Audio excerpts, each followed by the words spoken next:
We are live.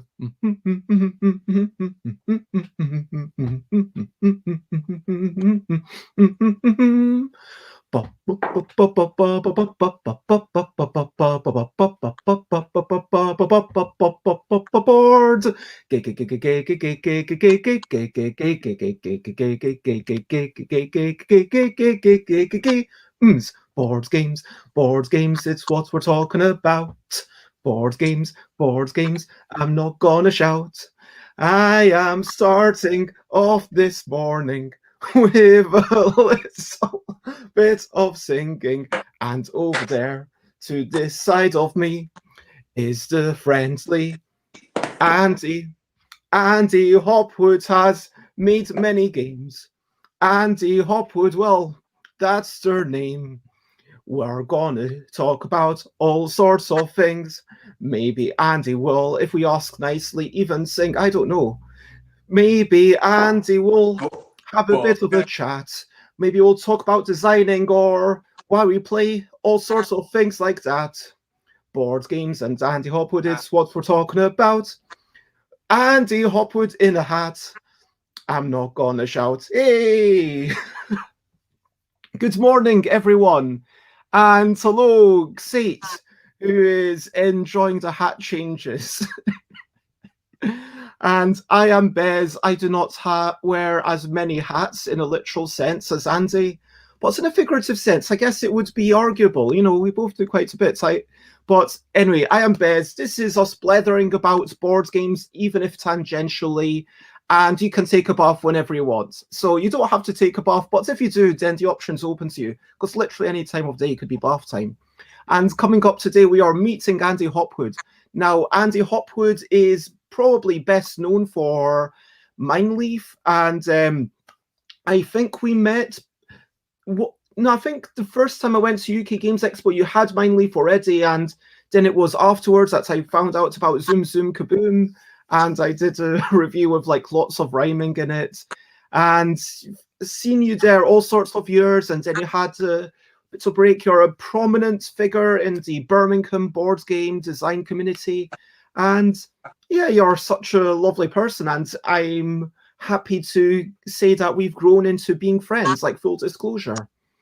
Is there anything more that you would like to say as an introduction of, yeah, who you are, why you agreed to come on this show, or how you know me? Okay, so the first memory. And hello, Scott. It's lovely to see you. And Alex, lovely to see you. Alex! I don't know if I know Alex. I know Anne Alex. I don't think you do. But you know Scott Moore. I do. I do. Excellent chap, Scott Moore.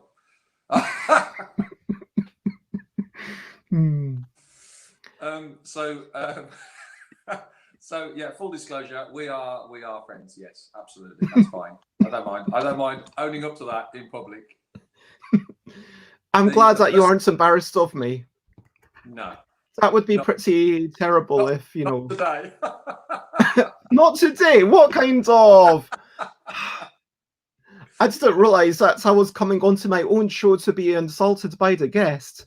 Oh my gosh. I think there's that famous phrase. I think the day when you're embarrassed of Bez, you're embarrassed of life. I think you should say that. Oh. So the first memory was we played. I'm sure we probably met slightly before this, but we played Zoom Zoom Kaboom in the hotel before the expo, and you asked the question, what happens, because in Zoom Zoom Kaboom you roll dice and you have to, if you roll a 6-sided dice, if you match a number you've already rolled, then bad things happen and you can stop anytime you want. And you said, what happens if you roll all 6 numbers? And I said, that's never going to happen. And you said, but it might, it could. So you've got to come up with a rule. So I came up with a rule. You've got an extra bit of move. And the next day it happened. The very next day, and it's just like, I'm glad you asked me that question the day before. So I actually looked. So it just seems like a natural push your luck, and it's such a lovely mechanism. Okay, if you've only moved one, then you know it doesn't matter if you go backwards. If you've move 6, well, maybe you might not. Well, you know, it's only a 1 in 6 chance, but you've rolled pretty well. So, but then it kind of is an extra reason to push your luck. And a quick hello to Alan in chat. And no, I was happy to, I guess, even before I was, coming up with stuff, being able to, hey, how about that? And that's the beauty of a playtester. Sometimes someone makes you think in a different way, something that I wouldn't have thought of. Like, I keep sharing the story of the LDEC and Andrew Dennison, who made Alphabetical. And then I saw that and I was like, I would never have thought of this. And someone else thought of it. And I was like, okay, this needs to be a game system, not just a single game. But like with it, even with a single game, when you play test it, it's all like, wow, this person thought of this. I would never have thought of that. Do you know what I mean? It's brilliant. And even if somebody doesn't explicitly come up with an idea, just in playing games, people react in certain ways, and you go, oh, I didn't realise that bit of this game is going to be as popular as it is, so I'm going to put more focus on that. Or that bit really fell flat, so I'm just going to ditch that. And playtesters don't always know how much they help. A lot of my will say, I didn't do anything, but they don't realise just how valuable their human reaction is. And the other thing I 100%.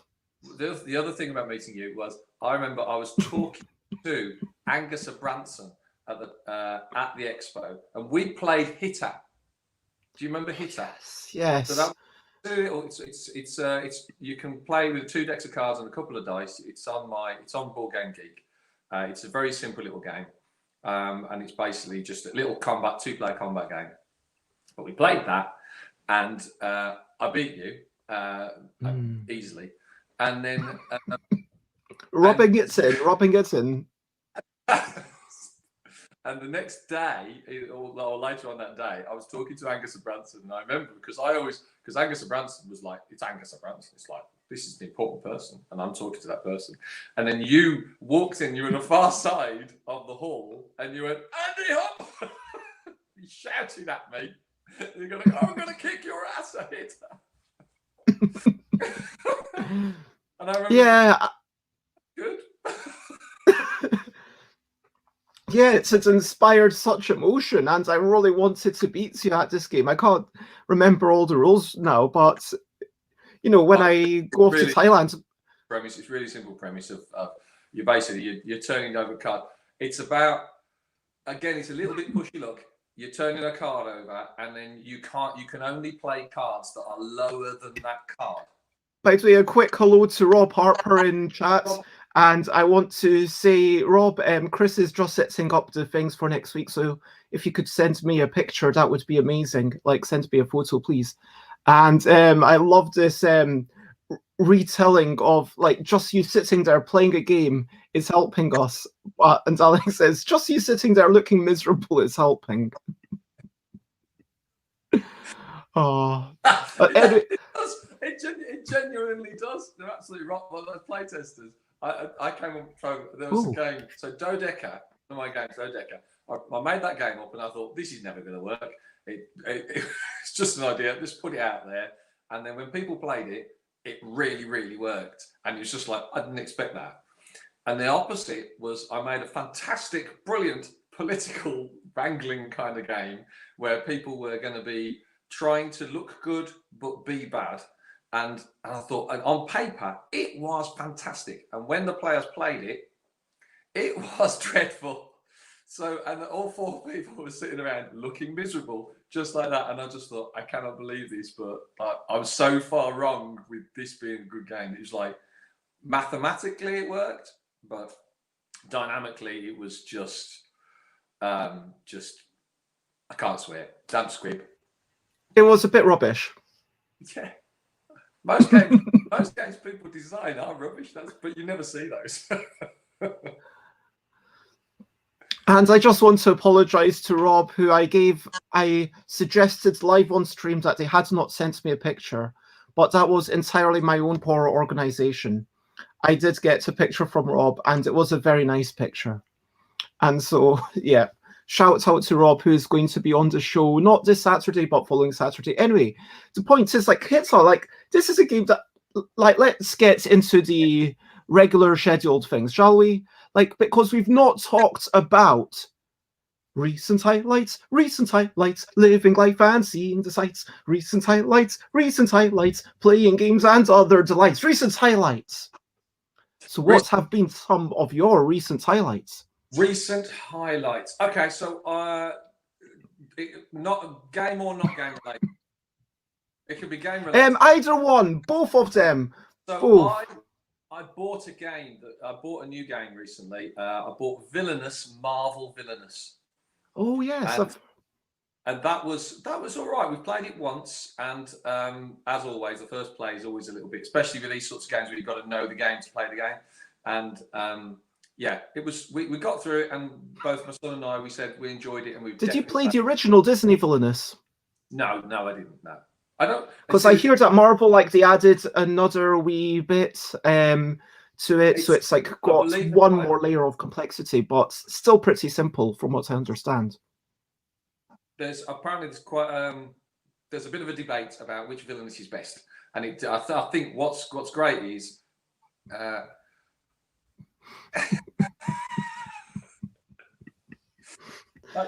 yeah, BEZZY's definitely BEZZY's in charge of BEZZY. Andy's afternoon aleatoric asides. What is an aleatoric? It's to do with randomness. I understand the word afternoon. Yeah, I'm sorry. I am quite tangential. Sorry. Forgive me for that. No, this is meant to be a blether anyway. And speaking of recent highlights, Sate's bike just got here, and Rob says that their highlight is your hat. Love it. But congratulations. And congratulations to Xates. That's pretty awesome that your bike arrived, and I hope you're able to have it put together. And yeah, congratulations on getting a bit more mobile. I know, you know, when you can just expand the circumference of where you can go. Well, I guess it's more like expanding the radius, because that's what you really care about, how far you can travel. But yeah. Are you going to? Well, you could expand your circumference. I mean, you're expanding both, but really, when you think about it, it's the distance that you're traveling is the radius. It's like you traveling from the center, like your home, out to the perimeter of where you might want to go, and then back again. I mean, yeah, you're expanding the circumference and the diameter by definition, but it's all about the radius is where it's at. I'm going to contradict myself, because you're right. You do always expand your radius. You lengthen your radius, surely, but you lengthen your radius, and if you're getting fitter and losing weight, you are actually reducing your circumference. So, what were we talking about? Recent highlights. It says there. Oh, recent and Alex has been expanding their circumference. That's recent highlights for them. And Rob also got to play a friend's prototype last night, and it was fun to play and had some great elements to it. Lovely. I played a game on stream, as I always do, on Tuesdays at 8 p.m. It was basically, what did we call it? It's a fact and a half. I found out that it is almost identical to one of the games that they played on Would I Lie to You. I did think of it independently. I've never actually watched that show, although I've heard it mentioned. And yesterday was the first day after someone said, hey, it's very similar. I looked it up on Wikipedia and I was like, yeah, actually, it is very similar. But, you know, I didn't have any aspirations of publishing it. It was just a fun thing to do on stream. And, you know, I might say to, like, write it down if I have the energy, which, given my history with writing rules right now, will be early next year. I know that feeling. Actually, you know what? I have written the rules. Like, it took half a tweet, literally, to share the entire rules. It's just, you share a fact, other people question you, then guess whether it's true or lie. If you guess correctly, you get a point. If you fool more than half the people, you get a point. That's the game. Okay. And so, yeah, Rob arrived just as it was finishing. Alex says it was fun, so you don't have to just believe me. Someone else, you see, clearly biased because they were there, but says it was fun. And also, I did have a good tete-a-tete with one of my housemates, like just a bit of a chat, and that was lovely. What were some of your recent highlights, going back to other things? Okay, so what I've got to say, one other gaming highlight was we got Libretto out last week. Good game. I never understood how to play Libretto. I've tried half a dozen times to play it, and I know it's a simple game. I'm a simple Re-implementation of Dutch Blitz. It's worth noting. Don't try and confuse me. So the so we played Libretto. We worked through the rules. I understood the rules now, and we played it. And then since then, we've played it loads. So both my wife and my son, and we've sat down after, and the son has said, "Can we play Libretto?" And that's lovely, just to hear him say, "I want to play that game." So that's to be sort of like eager to play it. So that's really encouraging. And another highlight. That is brilliant. Another highlight was bizarrely, what I did the other week was I took my mobile phone away, I took my keys, I took my wallet, I took my money, and I put it all on the table, and I went and I sat and had a cup of coffee, leaning against a pine tree in the back garden. And for some reason, I just needed that moment of solitude, peace, and throw the world away for a moment, sort of thing. So you need that. Sounds super lovely. Yeah, sometimes you just need a quiet moment to yourself. Yeah. And a quick hello to Dutch. Hello, Dutch Yoda, who is lurking because they're working. And another highlight is that Rob Harper has recently received copies of the new edition of a game that you might know, Andy. It's called Mijnlieff. Have you heard of it? I have. Is that how you say it? It's how I say it. How do you say it? It's not pronounced like that. I thought it was pronounced Mijnlieff. Honestly, the number of times people have got that wrong. People have said to me, so many publishers have said to me, "Oh, you must have you must have known that Mijnlieff was going to be hard to pronounce." So I've got my own copy here, and yeah, there, that's in focus now. Come on, you must have known that would be hard to pronounce when you printed it.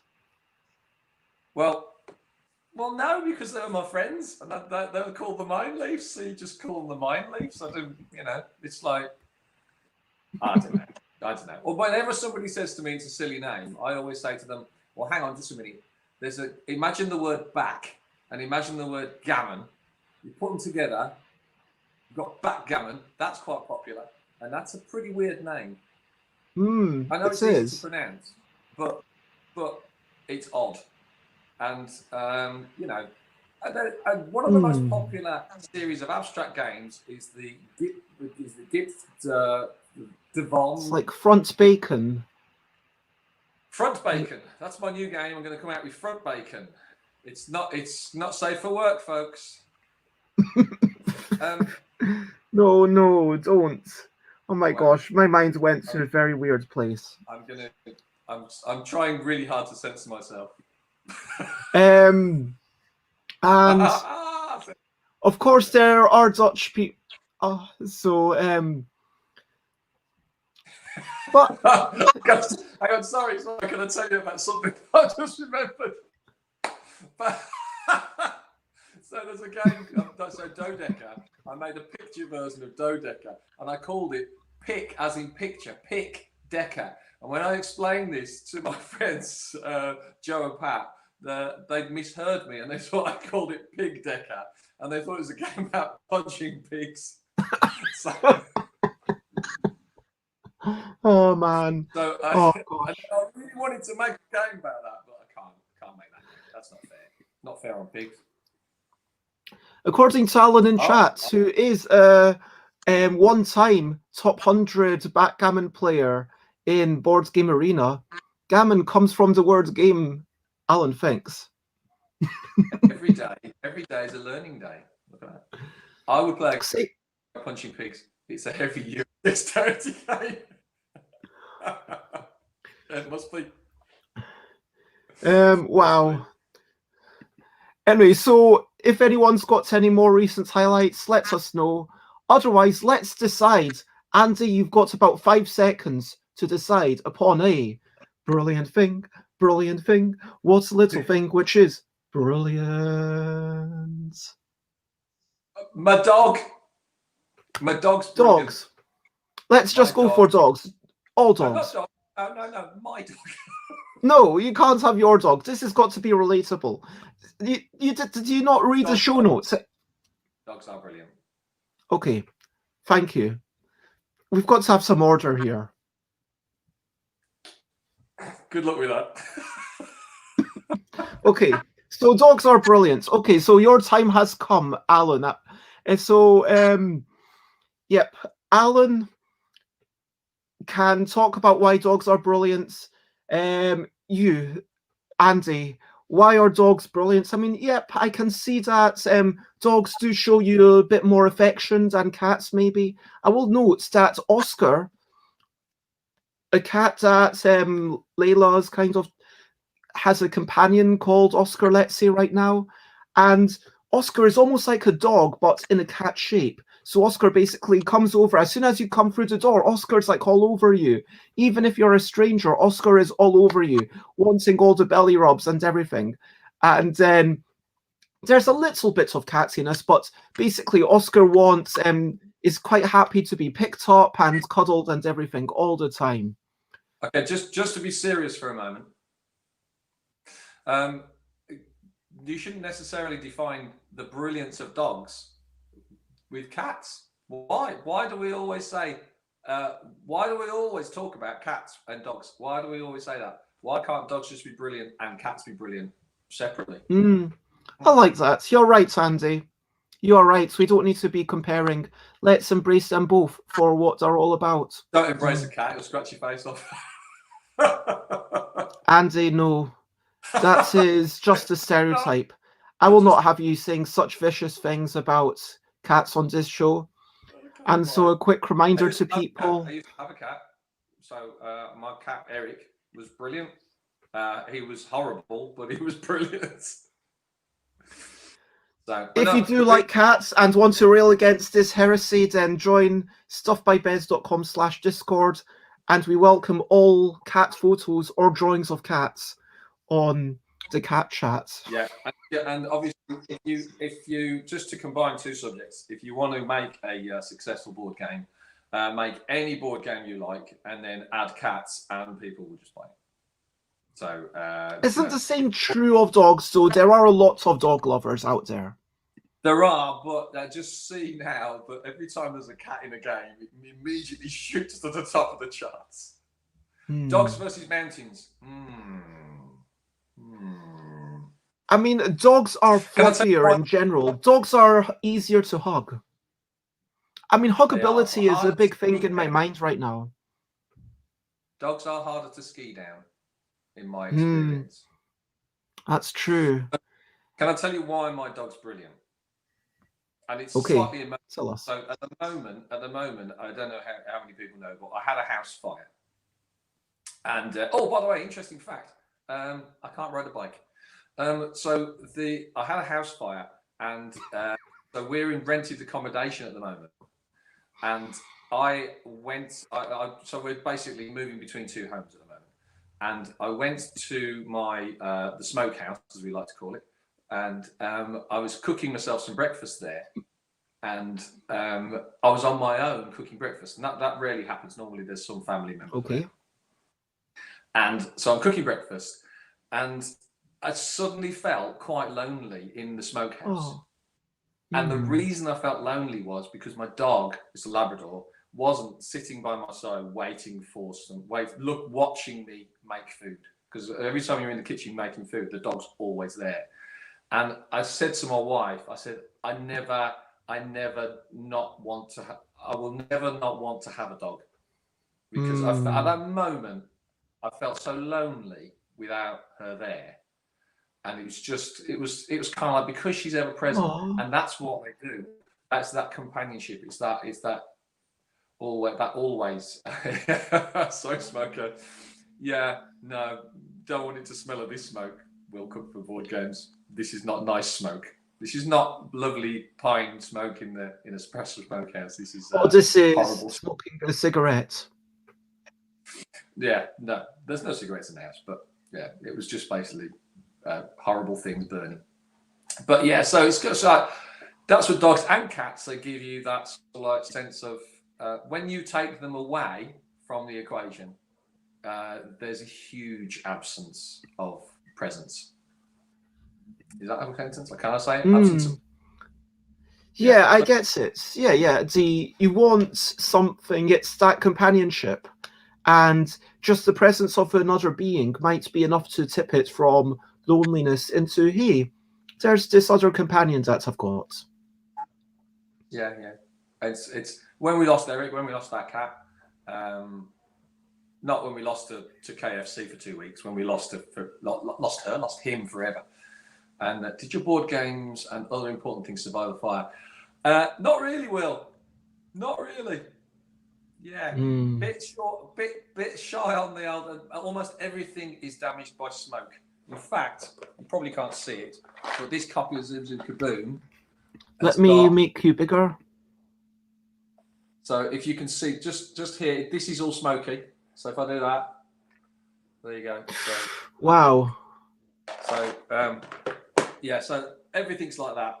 So it's basically, I'm just getting to the point in my life where I was going to say, right, I need to cull my board games collection, have a sale, turn some of those board games into money so I can eat, and do that. And at that point, everything got covered in smoke, so I can't sell it. So if I ever try and sell you a game, smell it first, because it might be charred. Wow.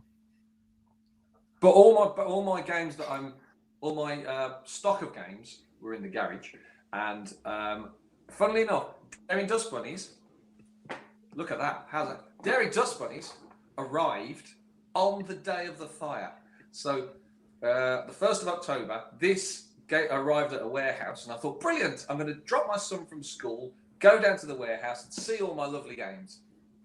And as I was driving my son back from school, my wife phoned me and said, there's 2 fire engines outside our house. And so that was kind of hijacked with that experience.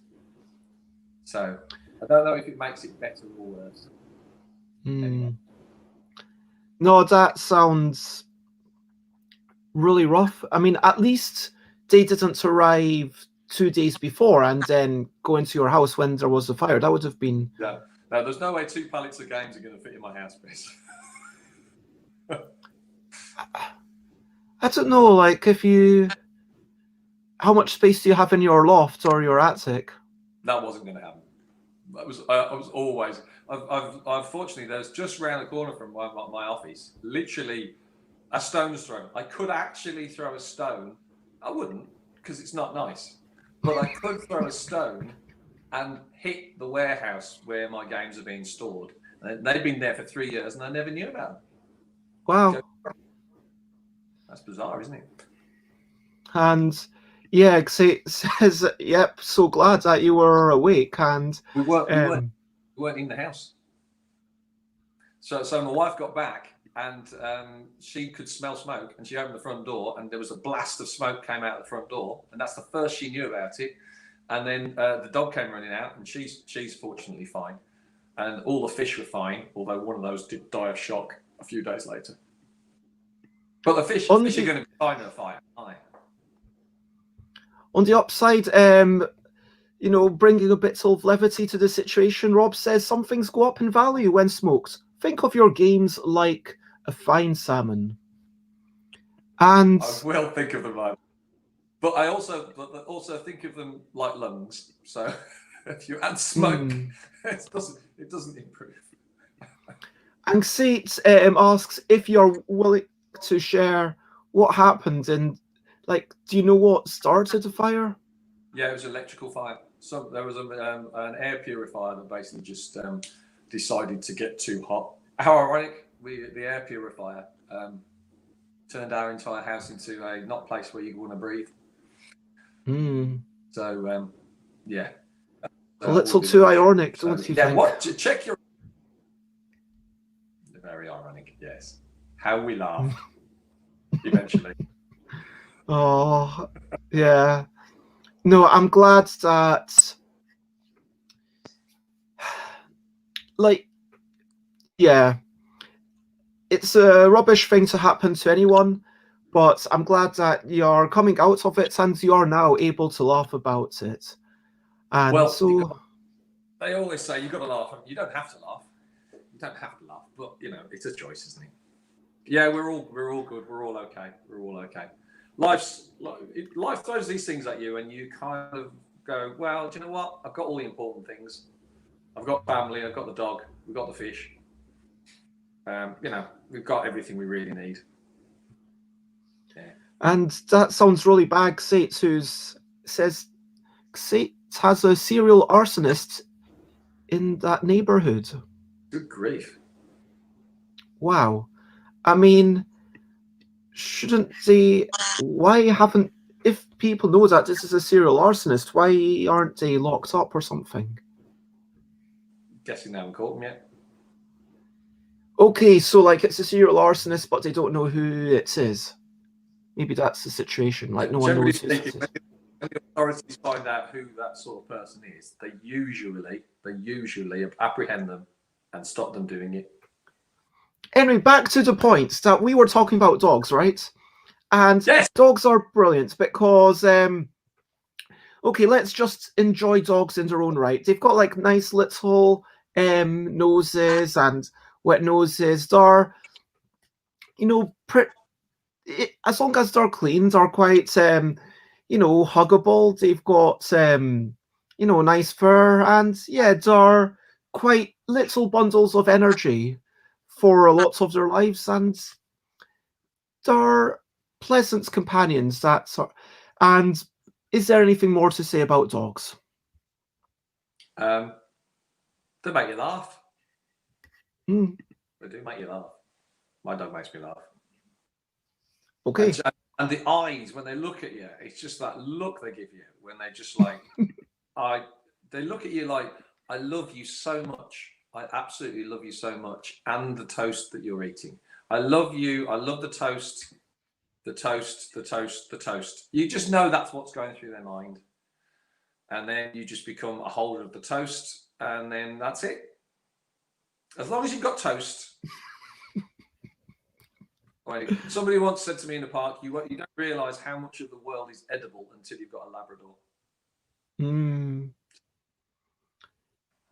No, those are some wise words. Like, I have to be fair, eaten some things that I shouldn't have eaten. I mean, it was a terrible idea in retrospect, but I used to drink chemicals in chemistry. True story. I licked a battery once and got thrown out of the lesson.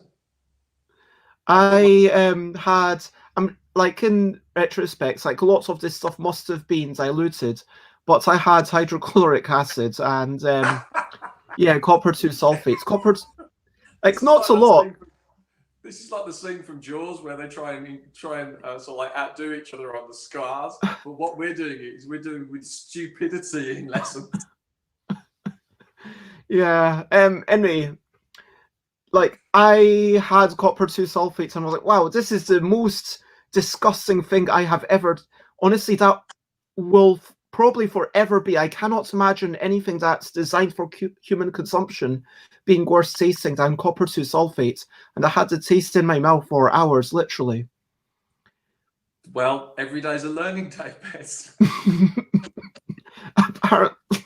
I don't know what it explains. That's where you my neurologic. Alex once set a pencil on fire by running electricity through the graphite. No, I like that. I like that. Sounds impressive.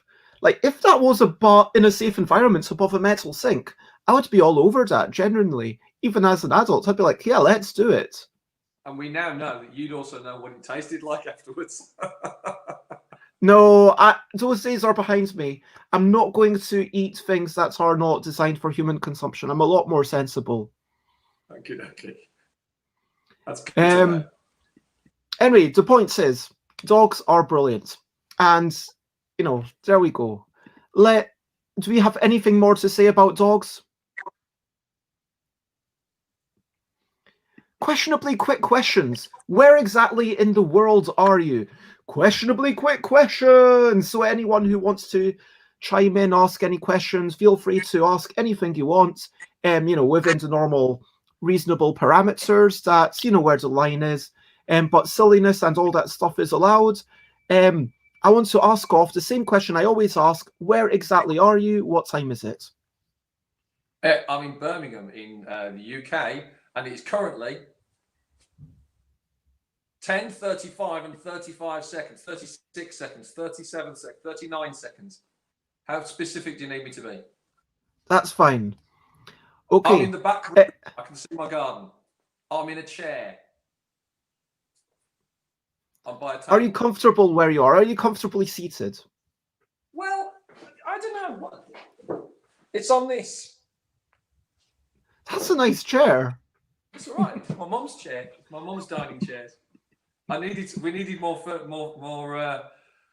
furniture because all our furniture is covered in smoke. Yeah, that's not good times. So, Sate wants me to ask the typical questions. So, firstly, if for one day, would you rather be a shark or a pigeon? Pigeon. Okay, no explanation, just you want to be a pigeon, okay? Sharks can't fly. I'd love to. If I was going to be an animal, I'd be something that could fly. It'd be great flying. I don't fancy, I mean, once you've gone down under the water 6 feet, 10 feet, 50 feet, it's all water, isn't it? But when you're flying, you can see a lot more. Yeah, I've made the same choice, and I stand by it. Just a second. My wife's just arrived to take the dog for a walk. My dog, who's brilliant. And you said if I was going to talk to her, I had to press mute on the mic. So I'm just going to do that, and then I'm going to talk to her. Okay, so we've got Andy talking to. Yep. Oh my gosh. And there's Sharon Hopwood. This is a first. Scott Moore also from Birmingham says pigeons are cool. They can see in the ultraviolet spectrum. But most people fly a few times a year, says Alan. How often do you spend most of the day underwater? Yeah, I mean, but when you're in a plane, you can't see directly below you, can you? You can only see off to the side and of there. You can't see directly below you. Seeing directly below you is so different. I mean, I think you're underestimating this thing. I think you're underestimating the joy of seeing something that you love in a brand new way. You know, before the show started, I was saying to Andy that we could potentially play a quick game of Mijnlieff because I've got, oh, it's over there. The overhead cam. I was actually recording a thing for Girls Game Shelf. Hopefully they will accept it. I'm really looking forward to the final bits and bobs. And hello, Nicholas, who just joined us. We're in the middle of our questionably quick questions. And yeah, so that is a recent highlight that I forgot to mention. And can you hear? Are you back with us, Andy? I am. I'm back with you. I just found out that my fridge is broken and there's loads of stuff that's gone wrong. Hurrah! Oh my dear. That sounds terrible, terrible, terrible. Welcome to the wonderful world of anti-disasters. We have a fridge full of rotten meat. Anybody interested in that? Anybody want that? I mean, how rotten is it? How long? We talked about what you'll eat, Bez, but don't eat rotten meat. It's like, how rotten is it? Like, because if it's just been off for like half a day and you cook it, it's probably okay. Longer than that. I've been standing by the fridge and I smell rotten meat. Yeah, did you hear that? Oh, back, she smells like rotting meat. Man, that sounds terrible. be the title of my autobiography. Hello, Yellow Pigeon, and yeah, so no more fronts of bacon going on. Is it a throwback to front bacon? Yes, Alan. Yes, I do upset electrical items clearly, but my watch is still working, although the light's gone. So maybe you're right. I mean, you know what? If you had as much copper 2 sulfates as you probably would have rotten meat in a steak, then yes, the copper 2 sulfates I'm imagining would actually be worse for you. But when I say that I tasted it, I had literally the tiniest bit. Nicholas has a quick question. What's up, dog? What's up, dog? Or what's up, doc? It's literally what's up, dog? Oh, okay. What's up, dog? What's up, dog? I don't get it. Yeah. Well, that's what we're talking about, isn't it? All the things that are up. Mm. A lot of meat has gone up in smoke, not in smoke, it's in thawed. So everything's got slightly warmer. All the frozen stuff has got warmer, and all the stuff that wasn't frozen got warmer and burned. And there you go. Yeah, no, we're not going to eat the meat. No, definitely not. Nicholas figuratively butchered a joke. I refuse to say that you literally butchered it, because did you anthropomorphize the joke, bring it to a living form, and then, you know, cut it up and take apart the flesh? No, we will not kill you as you did the joke. Well, we still love you. I wouldn't kill anybody for butchering a joke. I think, you know, I'm not that kind of person. Yeah, if we had to have capital punishment, I mean, what's your... Oh my gosh, this is pretty dark for the show suddenly. Go on. Yeah. Let's talk about board games, dogs, and capital punishment. Let's go for that. Why not? Okay, fine. Do you think that capital punishment is ever appropriate? Let's do all three things together. What we do is we play a board game with dogs that then kill criminals. Not my dog. My dog wouldn't kill anything. No. Pepper's going to say me. Come in. There you go. There's the dog. Hello. What's her name? She loves me. She doesn't love us. She loves the treat. Oh, she's coming again. What's their name? There you go. How's that? There's an up dog. That was an up dog. That's Pepper. I've saved your joke for you. There you go. Alex says that they would punish London. It's just too big. Wow, that's pretty dark. Well, no, he's saying capital punishment, is he? Capital. Oh! Oh man, it took me a bit of time to get that. Man. Well, how would you punish it if it's too big? Well, now you're talking about fat shaming. You're fat shaming London. That's what you're doing there, and that's wrong. What is some kind of gastric band around Kensington? What would you do so that? Well, already they say that only certain foods or people can go into London's big fat underbelly. This is too much now. I've done this too much. It's overconfident. Too big for its boots. Overconfident. Too big for its boots. So-called boots.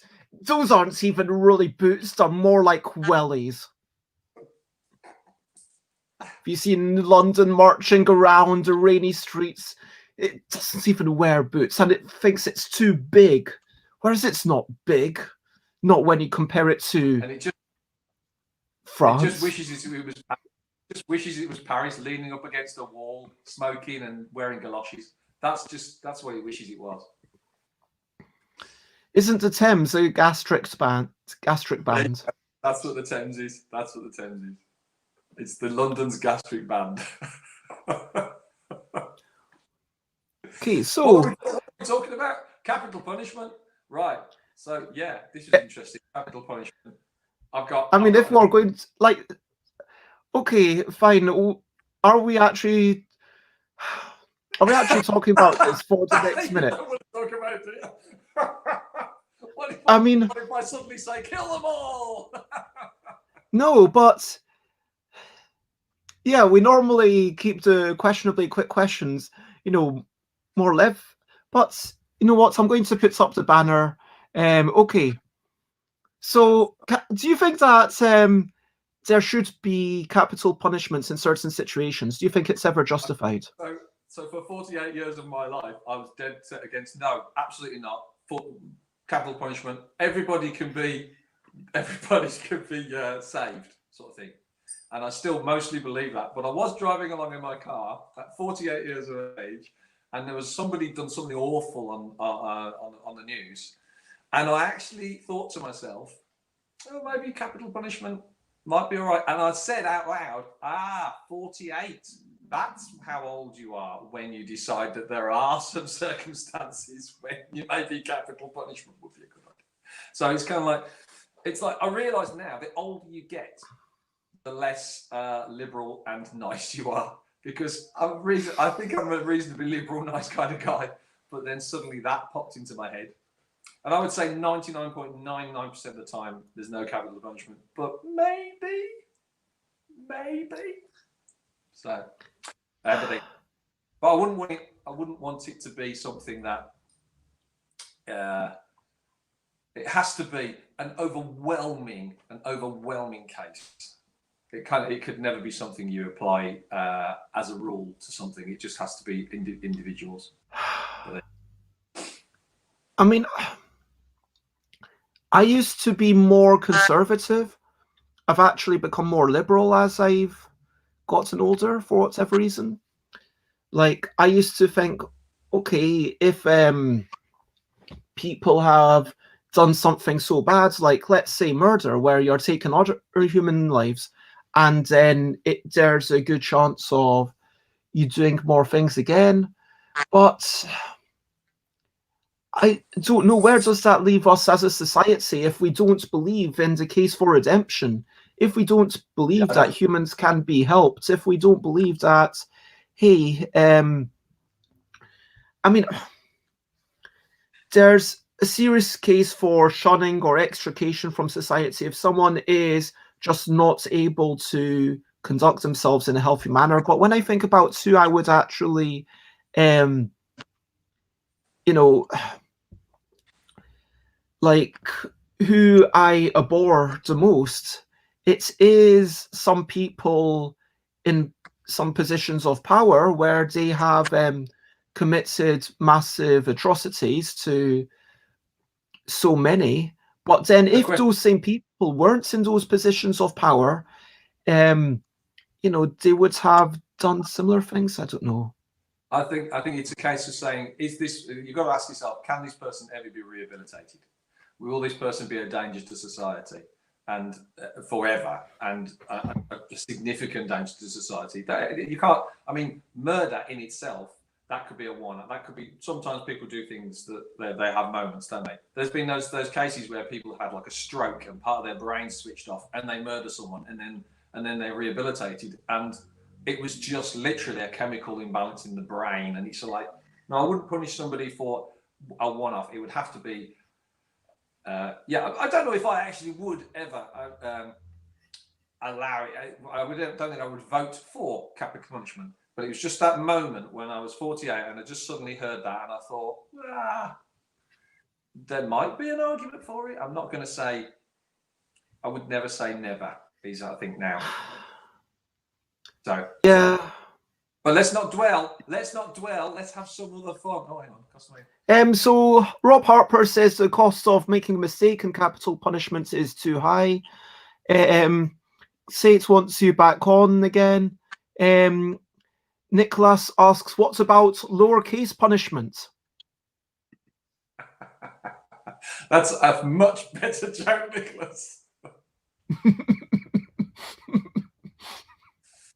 Oh, if we were going to kill you for the previous joke, then you're completely and utterly forgiven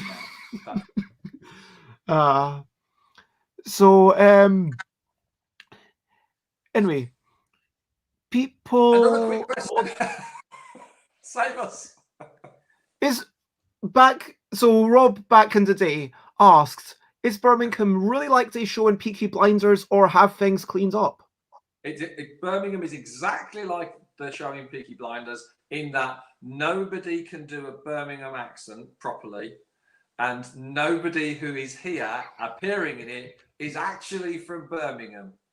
They just got loads of people from Liverpool to do it, to do terrible Birmingham accents. That's what it's like here. I don't even know this show, but is it good? Is it something that we should all seek out in this day and age of us all needing a bit more audio-visual entertainment? I've watched a couple of them, and it was all right. Tom Hardy's the best one. So not a ringing endorsement. What's the last piece of music you enjoyed? That's a really good question. Oh, that's a really good question. Because in 2008, before I started making games, I had brain surgery. This isn't a tangent. It's got purpose. I had a lump. I had something the size of a golf ball here, pressing on the area of my brain that deals with music. Now, most of my life, I've not been like, no big deal, no big deal. So it never really mattered to me. And then I had the brain surgery, and it wasn't like, it wasn't like I got a sudden epiphany. But what happened was I kind of just started enjoying music a little bit more. And I would say to Sharon, you know, well, that's quite nice. That's a nice piece of music. And she would say, you've only started saying that since the brain surgery. So that was interesting. But the last piece of music that I enjoyed was my son playing his flute last night. As I got out of the car, I was tired, I was miserable. And I got out of the car, and he was up in his room, and he was obviously waiting for me. And he played his flute, and it was just like, it just cheered me up. It was like it was like a musical ray of sunshine that just came down and just made me go, oh, that's brilliant. I love that. So yeah, so when he plays his flute, it lifts my heart. Absolutely. And I assume you tell your son this? I do tell my son that. In between shouting at him for being on the PlayStation too long. Wait. Sorry, I'm just going through. I might have missed a couple of questions, so sorry for those people who wrote stuff that I missed. And feel free to not answer, but Sate asks, what's the thing about you that your wife would say is the most embarrassing? Other than my hats. Most embarrassing? Wow. The list is so long. What would I put? Tell us what to start off. Okay, so here's what happened this morning. So when I told Sharon, I said to Sharon, I'm going to be talking to Bez. And she said, oh, okay, fair enough. And I said, but I'm going to be there all more. I'm going to be doing it all more. She said, how long is it? And I said, it's 2 hours. She said, 2 hours? Now, bear in mind, most of the times I do these things, they may be 10, 15 minutes. She said, 2 hours? And I said, yeah, it's going to be 2 hours. And she said, what are you going to find to talk? Will you be able to talk for 2 hours? And I just looked at her and I went, like that. And she went, oh, yeah, fine. Okay, yeah, you can talk for 2 hours. No problem. So I would say, because she often says to me, you talk so much. That's just the way she says it. She just goes, you talk so much, like that. So I think probably she would just want me to shut up. Just cut a few sentences off everything I say. So, I mean, don't worry, you're here and people want to hear you speak. So this is your time to get it all out. So Sharon doesn't have to listen. I got a feeling those people who want to hear me speak should be on some kind of list. Some kind of government list. There must be something wrong with you all. And Rob, speaking of music, says that Rob heard Sandy Shaw doing a cover of Sympathy for the Devil last night, and it made Rob smile. Oh, cool. And Alex says it's nice of you to allow me on your show. And you have to tell Sharon all about the show afterwards. That'll take at least 3 hours. I could just show her the show. I could just repeat. I don't even need to be there. Although I could do the director's commentary of the show while she's watching the show. I could say, in this part of the show, what I was trying to do was to just examine the human spirit and all that. Would that work? I don't know if that would work. Okay, well, yep. As people might have understood from the title of this show, I hope that it does appear on.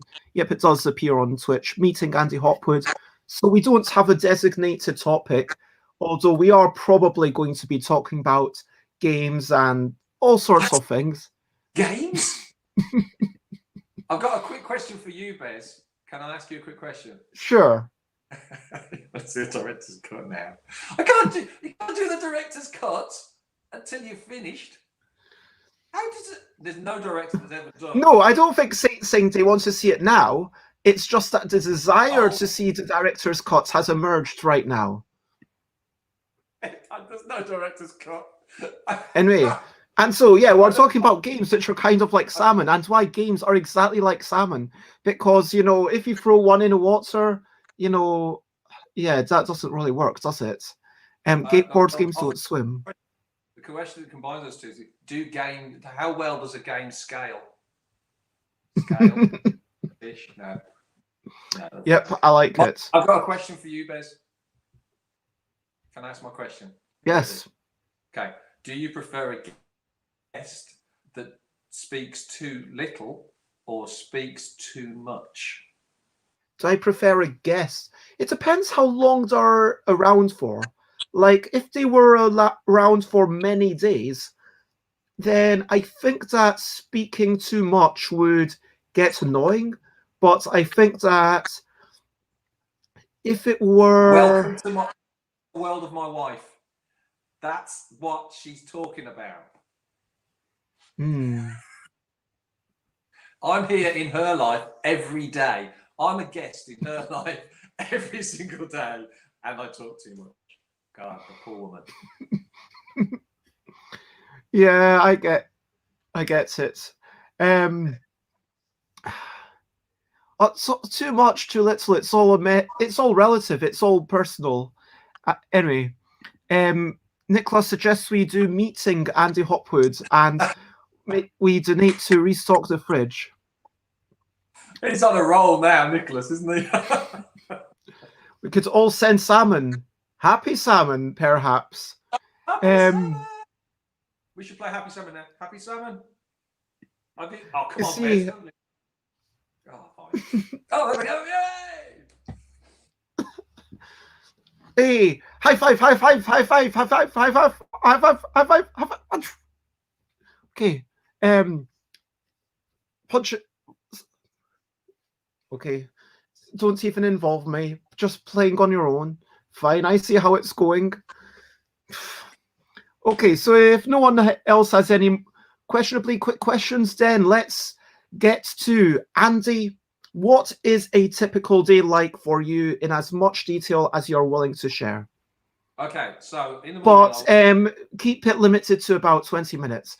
I mean, 20 if you're, I mean, I just had an image of you spending an hour talking about how you brush your teeth. And like, okay, first I put the toothpaste.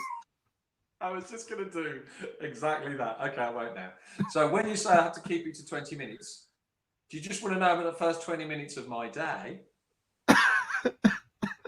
Andy, in all seriousness, do a 3-minute summary of brush stroke of my day. So basically, yeah. Okay, so it's all a little bit all over the place at the moment. So I'm going to give you my recent days rather than a normal day in my proper house. Okay, so my normal day is I wake up, I get Tom up for school because I don't know how many people know I have a 19-year-old who has multiple disabilities. So I'm sort of, while my wife is getting on with doing the breakfast and all the other things, most of the work, I tend to get Tom up, and because he's very tall, and so me being the taller person, it's easier for me to get Tom around. So I get him up, I get him dressed and sorted, and then he goes off to school, and then I would normally go to do my proper job, which is to organise a doll's house exhibition called Miniatura, and so that's where I would be. I would say 10 till 4 most days, doing that. So that's my working day. But I also feed in the concept of packaging up games that need to be sent out, because a lot of people buy Mijnlieff, which is available from my website, hopwoodgames.com. There we go. That didn't work, did it? That didn't work. It's supposed to just come across the screen like that. So I do spend a lot of time doing that, and then in the evening it's a case of kids come home, then it's like sort Tom out again. It is the weirdest thing, Will. Yes. Just when you thought making games was weird, I organise Doll's House shows. And it works the other way around. When I'm doing the Doll's House show, I say, oh, well, I design games. It's like, I can just like mess with people's heads. In fact, I always used to do the same thing at parties. I'm going on a tangent now. I'm not. So just at parties, I would write down, I'd put a circle on a piece of paper, and I would say to people, they would say, what do you do? I'd write the circle down. I'd give them the piece of paper and say, this is what you're going to say when I tell you what I do. And I'd say, I organise Doll's House exhibitions. And they go, oh. And I say, look at the piece of paper. And it's just like a circle. So and then in the evening, it's basically have tea, watch some telly. We take it in turns to put Tom to bed. And that's about it, really. It's a really sort of like... yeah. Oh, and go back to the house, go back to the smokehouse, make sure that the guys are sort of like ripping the carpets up and all that sort of stuff. Pop in, do that. Yeah.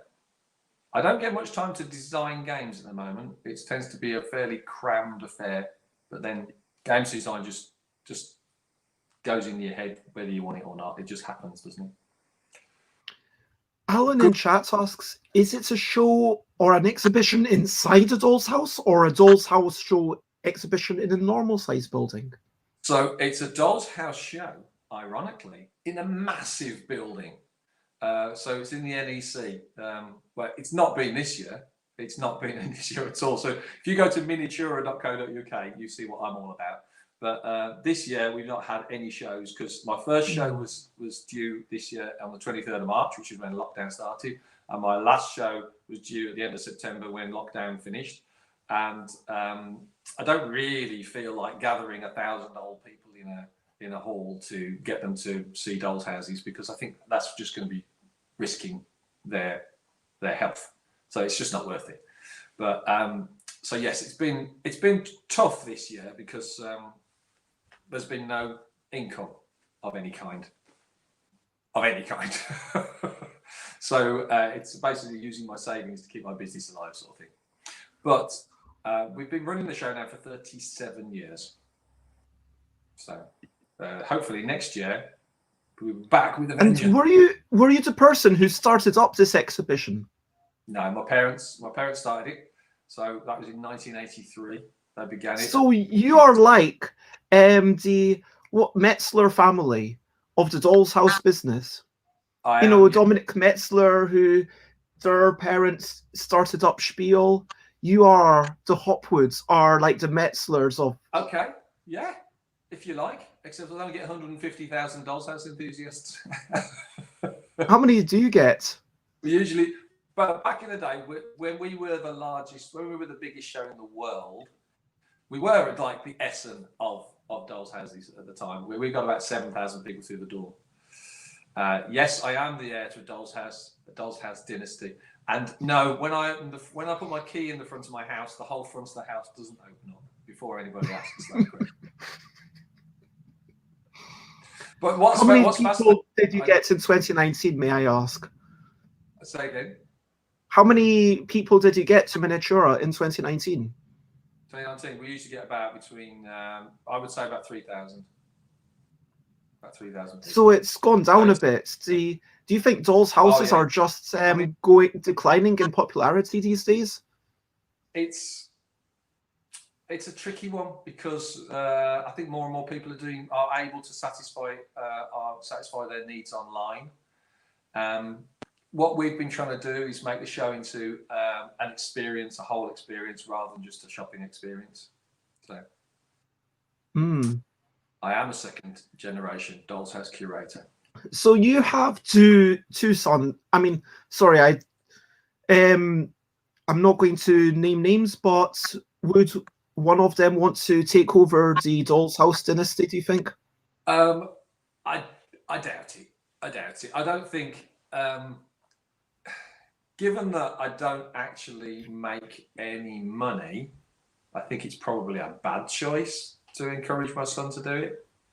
So, yeah, I think my eldest will always be looking after my eldest, but my youngest, what he's got is a lot of strings to his bow. There's a lot of different directions he could go in, and I would encourage him to pursue the happy rather than pursue. But because my theory is, if you do what you love, you will get good at it.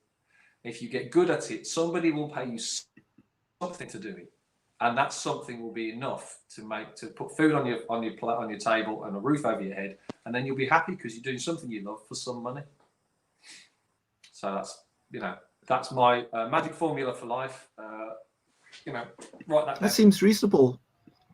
Hello, Michael. We're just meeting Andy Hopwood, designer of Mijnlieff, and talking about dolls' houses at the moment, which are very. Are they related to board games? Okay, so there was one question that I didn't. They are related to board games, and what I've noticed in the last few years is that people want to pimp their board games out. People want to have their favorite board game, but they want to have realistic looking pieces that transcend the normal pieces of the board game. Well, they want to have that special something where they get it out on the table and go, look at this. You're using corn. Well, I've got actually things that really look like corn instead of little yellow bits of wood. So what I've been suggesting people do, and it would be expensive, but you could go to a Doll's House show and you could buy things that look like the real thing, but 12 times smaller. So it's kind of like, they're perfect for games pieces if you wanted to pimp out your board games. And I've actually gone out on a limb on Board Game Trading and Chat. I once said, anybody wants some free tickets, they're welcome. So I did actually say that. So, I would, if anybody, next time I'm doing the show, if anybody watching emails me and says they saw this, then they can claim a free ticket for my show. Wait, I don't think you gave me the email to make public. We need to give people your email then. The email, for the Hopwood Games email? Yeah. Give it you. Well, I'm sorry, I was unprepared. So it's hopwoodgames@gmail.com. Okay, hopwoodgames@gmail.com, and I will pay in Twitch. Presumably that will be available on the website. Yeah, that's it. Yeah. And Hopwood Hopwood spelled as it shows. I always say Hopwood, hop as in rabbits, wood as in trees, so people don't spell it wrong. But I used to say hop as in one leg, wood as in trees. But then I realised on the phone I may be talking to somebody who only had one leg, and that wouldn't be very nice. So it's hop as in rabbit, wood as in trees. Yeah, it's very good. So the code word is I saw you on Bez's show. Because we're still pretending that it's Bez's show. So the code word is Bez tick, as for Bez tickets. give me the Bez tick. Okay. Michael says that while it's not dolls' houses, Michael and Steph's place is full of dolls. Steph's customization frenzy continues apace. So it sounds like Michael, you should get in on this. Which Michael is that? Michael, the designer of Holding On. Michael, what's his surname? I can't see. Michael Fox. Oh, hello, Michael. I know Michael. Hello. You know Michael from UK Games Expo. You might have met. He's a very nice chap. There you go. Oh, yeah, Michael like a fox. Yeah. Well, he's got a high opinion of himself. I'm a fox. Wow, everyone else said fox at the same time, and the foxiest of Michaels. Oh.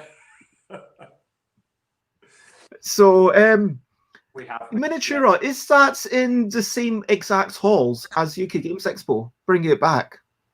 No, UK Games Expo is massive compared to my show. I go into much smaller halls, and I don't use all of that. So the biggest we ever got, we were once in Hall 3A. That's when we had like 300 exhibitors, and that was huge. But yeah, that's when we were easily probably twice as big as any other show in the world. So it was. So are you still the biggest Doll's House show in the world? It's a weird one. We've got less exhibitors than other shows, but we, generally speaking, with 3,000 visitors, we tend to get more. We've got more. I think we've probably got more visitors than most, but yeah, it's not like most people would say. It's not like it used to be, but it used to be amazing. Now it's just good, you know. So okay. And yes, Alan in chat wants to mention a Doll's House Museum. So this will be in the south west of London, Twickenham sort of area. There's a building with a sign that says they are a Doll's House Museum, although Alan has never seen it open. It might have a small secret door that Alan doesn't know about. Is there some secret Doll's House Museum codes? Doll's House Museum, the only one I know of, Doll's House Museum, is in Petworth. I don't know where Petworth is, actually. Ealing. Okay. Ealing, Twickenham, it's all... You may find, obviously, you need a lot of space for the Doll's House Museum, but there are some amazing little hidden little gems of Doll's House places. There's a lady, I forget the name of the shop now. Her name is Kristin Baybars. And she was, I don't know how many, you're too young, but there used to be a program called Play School. And there used to be these toys on Play School. And one of them was Humpty. Oh, and they all come to life. Sure. Well, no. It was this, we're going back in the day when there was no animation. So it was just, somebody would have this, so it's just like a round thing with little legs dangling down there. And Kristin Baybars, it's got really sort of shiny boots on. And Kristin Baybars is responsible for that toy being in the show. So there you go. Okay. So claim to fame. Anybody who remembers Humpty will just be like, oh wow, that's cool. Just knowing where that comes from. It made me happy. So there we go. I want to ask you, Andy, what was the last game you played, firstly? The last game I played was it the Marvel Villainous that you mentioned? It was either Marvel Villainous or Ligretto. Yeah. I mean, because we had a chat on the phone, like, about, the reasons that we play games and how any game can be made brilliant or worse by the nature of the people that you play it with. And, of course, this is common knowledge. You start off and it's like, okay, these are cool things. But then I think that everyone comes to it at a certain point and then they realize, hey, wait a minute, the really interesting thing is the other people around the table. Now, does that mean that solitaire, like let's say something like where you've got a bit less interaction, something that's a bit not true multiplayer solitaire, like Muckle or Freemail or whatever, but even something that's a bit more, okay, we take this move. But even there, does that mean that's there less? No, because we've got the whole being alone together, like we talk about when we're on at the cinema. And at least with if you play Freemail or whatever together, then at the end you sort of get to compare your things and say, okay, these are the words that I made. Oh, these are the words that you made. And then you've got that kind of thing to chat about. But how much, like, would you not admit that there's a good game can make good company even better, and a bad game can almost kill the joy that you would have had with good friends, potentially? I don't know if a bad game can kill joy. I do agree that it is about human beings. I struggle with the concept of solo gaming. I can't justify playing a game to do that, and I also struggle with cooperative gaming because I see that as being essentially it's a. I agree with that, by the way. Essentially, it's you've got a cooperative game for me is a solo game that's just been compartmentalized, and the solo bits have been given out to different players. So the group becomes one entity, like one person. So you could play a cooperative game on your own. So yeah, I call it like it's like a group puzzle. I never really enjoyed co-op or solo games because for me, gaming is about the other people predominantly. I would say 90% of the reason I play games is to be with other people and to interact with other people. And the less interaction there is, the less there is. Having said I don't like solo games, and I always say this to people who say they don't play games, I say you do play a game in your life. You do play games. If you fix a car or you do play office politics or you do anything like that, you're playing games. There's something going on there.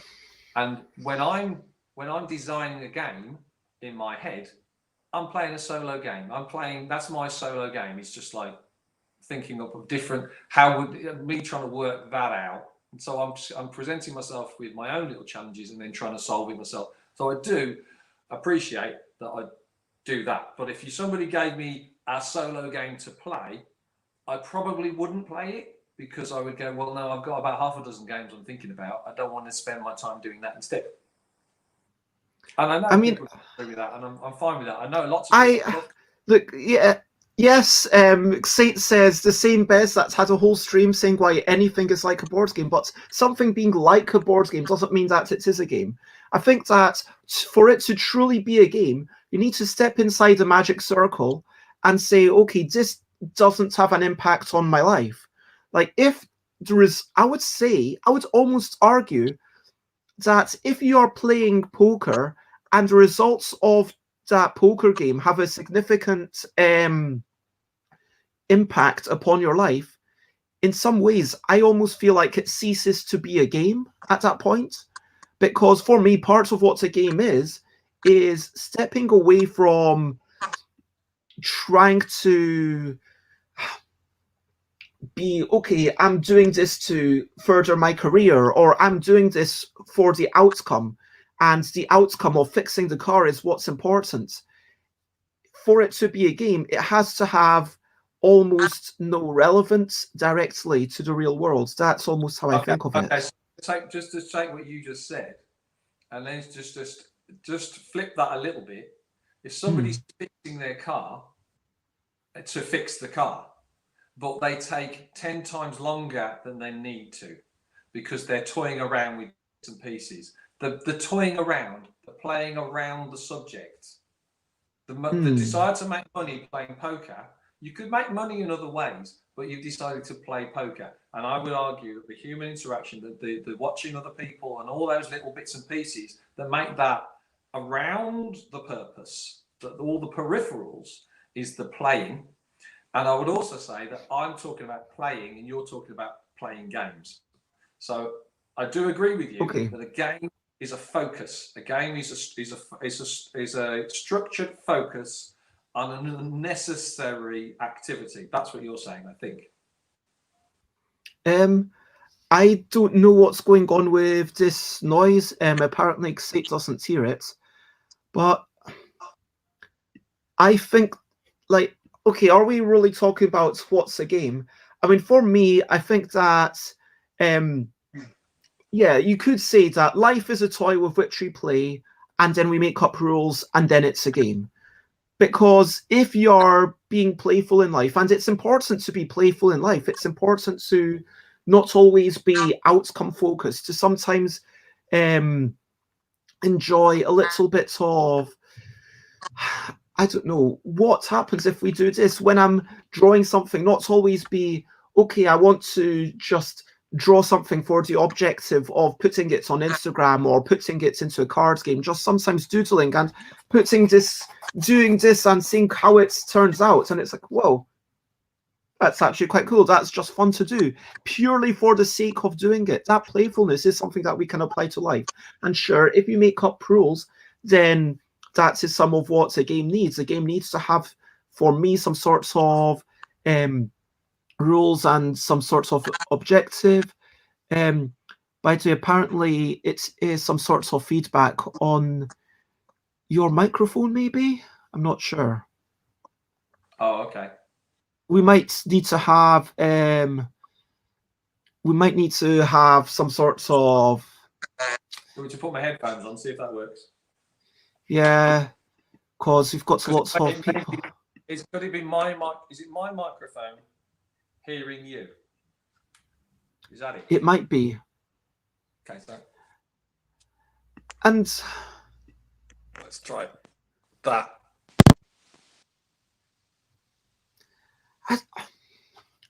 Look, we've got, and yeah, let's carry on and see if it's okay now, because I did hear a little bit of it. Rob wants you to be turned off and on again, but that's either going to be not appropriate for the stream or very bloody and kind of a weird Frankenstein's doctor style. I mean, Idle Michael talking about gamification, to me, ironically, it's not turning things into a game because it's just applying game-like structure to a real-world task where it's still, okay, we're trying.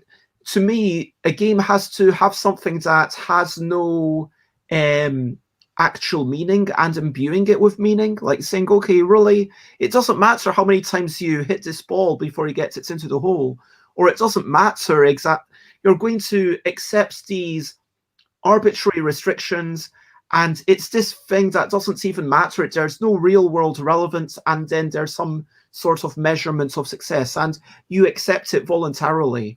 And those aspects, for me, those have to be all there.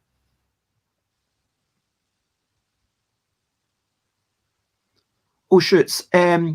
You're muted somehow. Like, it's not the...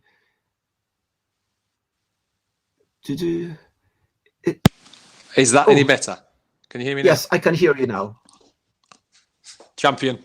So it's a can of worms, isn't it? It's a can of worms. I mean, it's that thing of, if it makes you happy, then if doing something makes you happy, then you do it again. And you want to create structures that enable you to do what you enjoy over and over and over again, whether that's a sense of achievement or just a sense of pleasure or whatever. So board games are just a fast track to having fun. And in fact, I get kids sometimes coming up to me and saying, I want to make a game. I think the idea is that they see me make a game and they think, well, if he can do it, then it must be easy. So so these kids come up and ask me, I want to make a game, and I will say to them the same thing. I say, right, what do you love to do? What is it? What's the activity, the game that you love to play? Pick a game, pick a board game you love. And they pick one, and then I say, right, what is the one thing that's the best thing about that board game? The one action or the one moment in that board game that you love and the reason you play it?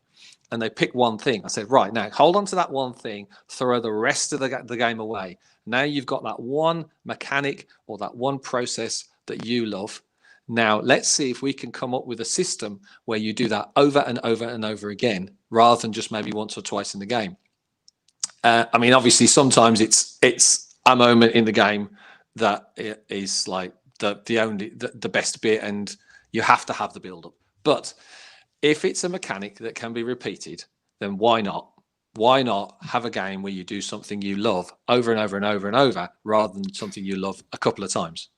So and the number of times that's really, really worked, and you end up with not a game you could sell to people, but a game that child can go away with, and they absolutely love it. They love playing that game because it's literally tailored to exactly what they want.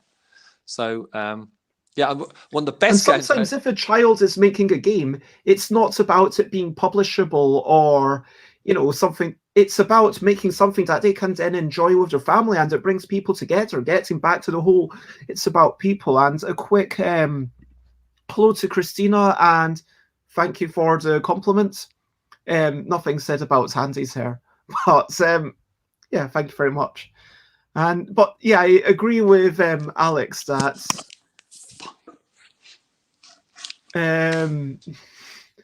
Alex, yeah, it's a really good exercise. What is that one thing? And then building around it. And it almost works. It works most of the time. Liar. Unless maybe Alan's completely bald, in which case he's just jealous. I don't know. But his avatar suggests that he's got a lovely head of hair. Yeah. And Xate was too busy saying how Xate loves all of you, so hasn't got into the hair yet. I mean, does Sharon need to watch out? Let's not go there. Please, Xate. I doubt it. I doubt it. Like, how do you isolate the thing? Like, if you, I mean, I know that if you love a Turksy game, some things, you know, you want mechanisms that intertwine, and in a complex game, it's not just, okay, this bit can be divorced, but sometimes you do get someone who's really good at that craft, and all of it is required. Yeah, oh yeah. I mean, you can't necessarily. I mean, I would say that most of my games tend to be they're mechanic focused. I think most of my games, I tend to go, right, here's a good mechanic. I want to do this a lot, and in a sense, they don't necessarily have a lot of depth. I like to think that the one thing they do really well. You know, so I mean, Daring Dust Bunnies, there are 2 or 3 things going on there, but there are loads of games that I see and I take my hat off to, and I just go, I wouldn't be able to. Well, I say wouldn't, but I wouldn't easily be able to create certain games. And there's loads and loads of games. There's a lot of games that I'm actually quite snobby about, and I sort of go, well, I don't like that because of that. I don't like that because of that. But there were games I do like. I always take my hat off to them. And I just say, I literally have taken my hat off to them, and I just say that's fantastic. I can't fault them really. So the best games are just like beyond me. It's like you can't. If you're a designer, people think there's a door you go through if you're a designer, and then suddenly you can just design any of those games. It's absolutely not true. It's like there's like 1%, 2%. Yeah, all sorts of games are very different, but I mean, designing any kind of game helps you design another kind of game. Do you not think? Like, if I've designed a words game, like, I get some idea of, okay, the practice of iteration, the practice of stripping out what's not necessary. And if I am making, you know, a big historical Euro game, theoretically, if I were trying to do that, you know, the same would apply. I'm not saying that I would strip away quite as much necessarily, but it would certainly be a case of, okay, what's required to this core experience? And that core experience, it might not be, okay, the core experience is a bunch of cards that make you contort. The core experience might be, okay, recreation of the suffragettes and their sail through history. But if it's like, okay, what are the key parts of that story? What am I trying to recreate? And yes, of course, but is Wolfgang Warsch or Schwartzel, are they better designers at the other things because they have done those small things? I guess Andy's point is it's not automatic. It's not automatic. And I think a lot of people, when they see my games, they say, so Mijnlieff's a 2-player abstract game. Zoom Zoom Kaboom was just like a daft dice rolling game. Every single time I come to make a game, if it's anything like something I've made before, I lose all interest in it. And I just I can't summon up the passion to make anything that I think already exists. No, and that's not saying that all my games are unique and brand new and all that. I just haven't come across them. Just like you said about that truth and lie game, you made that game out of your head, and even though it existed somewhere else in the world, it didn't stop you making it and feeling like you'd achieved broken some boundaries. But their version was a team version. My game was a free-for-all, so it's a bit different. Yeah. But the point is, if you said to yourself, I'm not going to make a game because it might already exist, you will never make a game. So you have to just go ahead and make it. And if you find out that it's already exists, then you just go, oh, well, never mind. That's my learning. That's my learning experience. That was my fun in designing and prototyping that game. And then somebody's just told me that's already there. So, but every time I approach a game, I always desire to make something new, to break new ground if I can. That's the ideal, yeah. That's what drives me forwards. I don't, and it's not like saying, oh, I'm going to take that mechanic and then put this theme on it, and then that to me doesn't have any. There's no pleasure in that whatsoever. The only pleasure I get is by going, right, I don't think this has ever happened. It probably has, but I don't think this has ever happened. So I'm going to go ahead and try this. And but a unique combination of mechanics can create a unique dish. I mean, in the same way, everyone's tasted every type of ingredients out there, but you can prepare it slightly differently. Not all the tastes that you've had, though. And I just linked in the chat to my old review of Zoom Zoom Kaboom from like 2011, over 9 years ago, which was shortly after we met. That's a great review, by the way. I love that. Thank you. But yeah, this is some pictures of. Are those your hands or? Let me just make. No, I don't think so.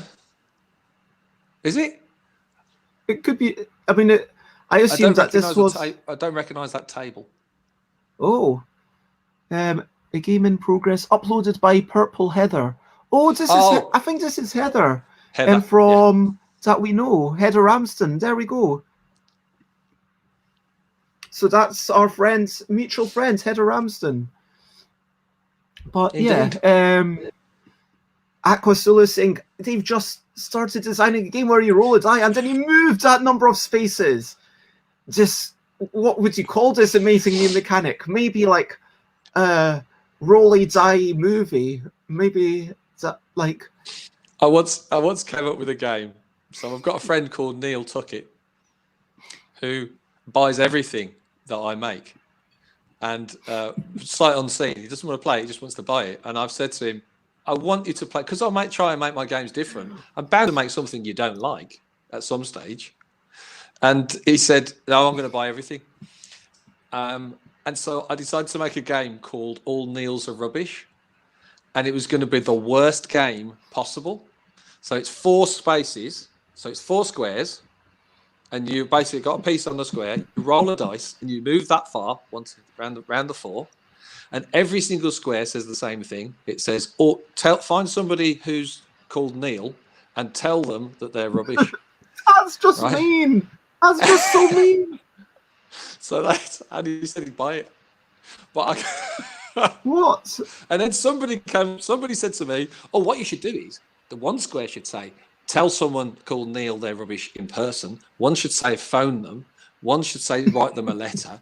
And I said, no, you've just started to give some semblance of game.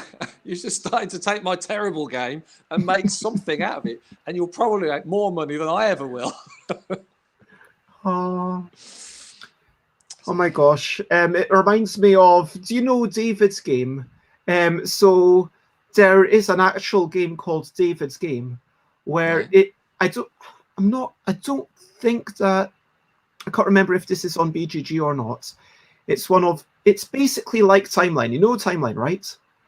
Where you've got all the cards, and on one side it's got an event. Anyway, in David's Game, on one side it has a person, like it might be David Beckham or David Bowie or David, I'm trying, help me out here. David Moyes. Okay, David Moyes. I've never heard of them, but let's say there's a card in the thing. Anyway, so like, and then it's a game of, okay, on one side of the card, it's got the person and a wee bit description. Oh, David Brent. Yeah, but that's fictional David. These are real Davids. And then it's got like the dates of when they're born, and you've got to arrange them by their birthday. So it's like Timeline. It's just completely... But surely fictional characters have birthdays too. I love the way you just like shouting them. No, you can't have fictional Davids. How dare you? But yeah, there's some good ones here. David Attenborough, David Mitchell,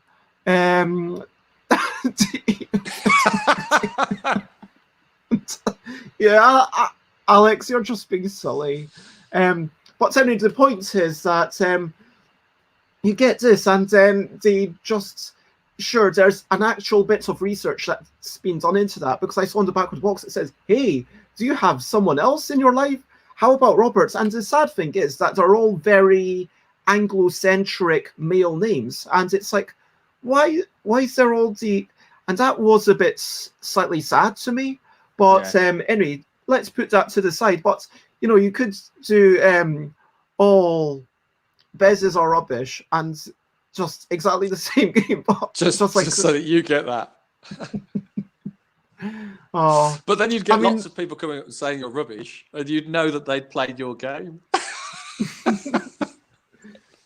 I mean, in all honesty, why did you even make this? It just sounds, honestly, like if the Neils aren't hatching on the joke, is that not just genuinely quite mean? No, I didn't make it. I didn't make the game. I just told him I was going to make that game. Okay, so you just threatened to make it. But you and then he said he'd buy it, and I think probably in those circumstances he'd probably be quite proud. I mean, do like one copy. You know, oh my God, Gavin Birnbaum. You know Gavin Birnbaum? Yeah, is he the... Go on, he made... One, Mixed Wooden Games, Cubicle, QE. Anyway, so Gavin Birnbaum, get, like, what you should do is, yeah, like, make it. Exactly, that's what I'm saying. Like, Alex is saying, make it just for Neil. And so Neil can have it, like, it can be like... That's what I always say. Like, when you make a game, it doesn't have to be something that is mass-produced or played by lots of people for it to have value. Like, honestly, well, you've just described most of my games.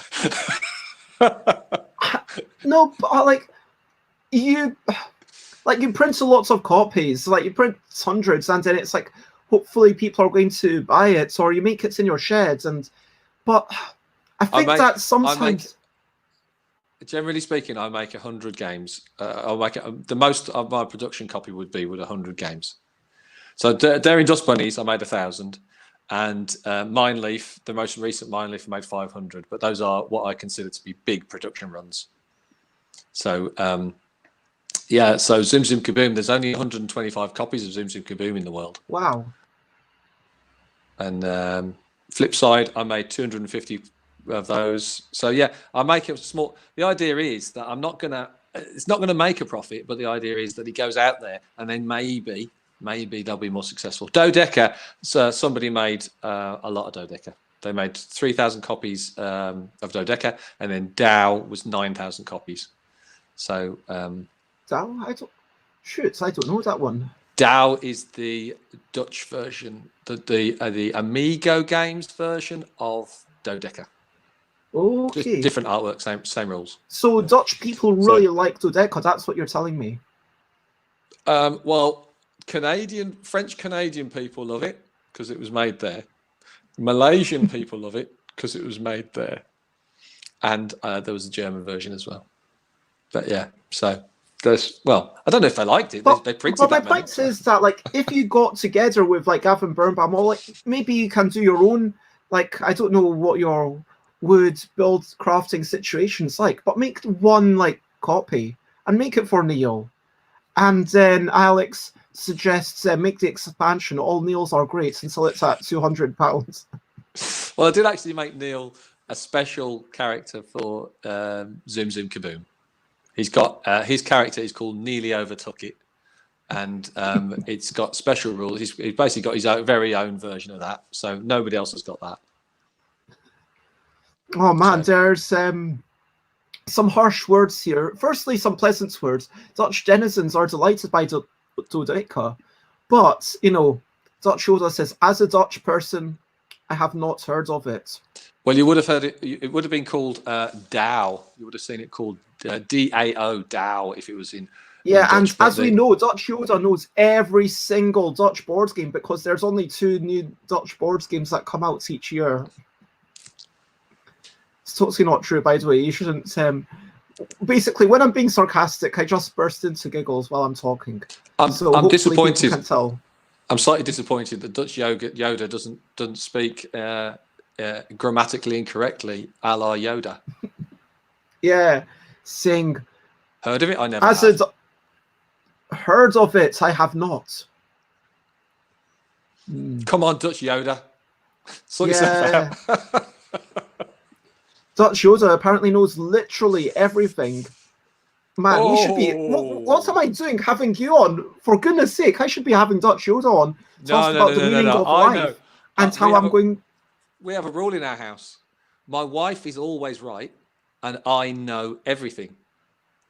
And between those two, we navigate our way through life. So all she has to do, of course, is say that I don't know everything and she's right. But never mind that. I know everything. She's always right. Fixes it. Fixes any argument. Yeah, and so, yeah, Dutch Yoda. I mean, there's some spaces in later on in the year. I did say Dutch Yoga. Oh, Dutch Yoga. Right. Oh, Dutch Yoga. Your listeners have got good ears. But yes, Dutch Yoda. Join us sometime if you would like. stuffbybezz.com/streams if anyone watching wants to join in, then. But give me an idea for a topic. And yeah, what motivates you to make games then? Is it like just self-expression? Is it? I suppose so, yeah. It's curiosity.